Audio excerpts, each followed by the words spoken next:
আমরা তো 5 তলায় ছিলাম, 4 তলায় দেখি যে আমাদের লাইব্রেরি গেটে প্রচুর ধোঁয়া আসতেছে, অনেক ধোঁয়া। আমি তো প্রথমে ভয় পেয়ে তারপর নিচে নেমে দেখি যে সিঁড়ি দিয়ে নামছিলাম, নেমে দেখি 4 তলায় ফায়ার সার্ভিস এখানে আমাদের যে সিকিউরিটি গার্ডরা ওরা আগুন নিয়ন্ত্রণের জন্য চেষ্টা করছে আর সবাইকে সেফলি নিচে নামাচ্ছে। তারপর আমরা নিচে নেমে আসলাম, তার ফায়ার সার্ভিসের লোক এসে এখন আগুন নিয়ন্ত্রণে নিয়ে আসছে।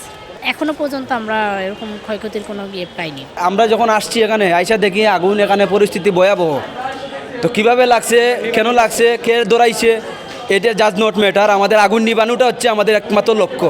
তো সেই লক্ষ্যে আমাদের কাজ করে যাচ্ছি। এখানে কাজ করে আমাদের হচ্ছে এখানে বাথরুম একটা ছিল, এই বাথরুমের পানি, ফায়ার এক্সটিংগুইশার এগুলা দিয়ে আমরা আগুন নিয়ন্ত্রণ করতে পারছি। সামান্য একটু বাকি ছিল, তখন ফায়ার সার্ভিস আসছে, তারা আসায় আমাদের একটু উপকার হয়েছে, আমরা পুরোপুরি আগুন নিয়ন্ত্রণ করতে পারছি। চিৎকার চেঁচামেচি হচ্ছিলো, সবাই দৌড়ে বেরোচ্ছিলো। তো আমরা হুট করে বাইরের দিকে যখন আসলাম দেখি যে প্রচুর ধোঁয়া। তো প্রথমে আমরা ভাবলাম যে সামনেই আমাদের কিন্তু একটা ক্যান্টিন আছে, ক্যান্টিন থেকে অনেক সময় ওই গ্যাস না থাকলে লাকড়ি দিয়ে রান্না করা হয়, ওই ক্ষেত্রে কিছু কিছু ধোঁয়া হয়। প্রথম থেকে আমরা ভাবছিলাম যে ওই ধোঁয়াই হতে পারে। একটু পরে দেখলাম যে আরও বেশি ধোঁয়া লাইব্রেরির মধ্যে ঢুকছে আস্তে আস্তে। প্রায় 10-15 মিনিট পরে আর কি ফায়ার সার্ভিস আসছে, আলহামদুলিল্লাহ। তবে গার্ডরা সবাই বেশ স্ট্রং ছিল আর কি। গার্ড যারা ছিল ওনারা শহরে বলতেছিল যে মোটামুটি এটা কন্ট্রোলে আনার চেষ্টা করা হচ্ছে। আর এখানে যে মানে আপনারা তাড়াহুড়া করেন না, আস্তে আস্তে সব কিছু ঠিক হয়ে যাবে ইনশাআল্লাহ।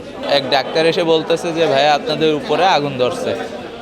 হ্যাঁ ভাইয়া, কয়তলায় আগুন ধরছে? কয়েকটি ক্লাসরুম 4 তলায় আগুন ধরেছে। আমরা দৌড়ে আসলাম, আমি আর আনসার, যারা আমরা দুইজন ডিউটিতে ছিলাম, আমরা দৌড়ে এসে দেখি আগুন ধরছে, প্রায় অর্ধেক রুম ধরে গেছে। সেই সময় এসে আমরা মোটামুটি কথা ফায়ার বক্স যা আছে তাই দিয়ে যতদূর সম্ভব চেষ্টা করছি, কিন্তু আমাদের এইটুক অসুবিধা হয়েছে যে ফায়ার বক্সে ধরেন 10-12টার মধ্যে 2-3টা নষ্ট ছিল, লক নষ্ট ছিল, না হলে আমরা ওই সময় নিভে ফেলানোর সম্ভাবনা বেশি ছিল।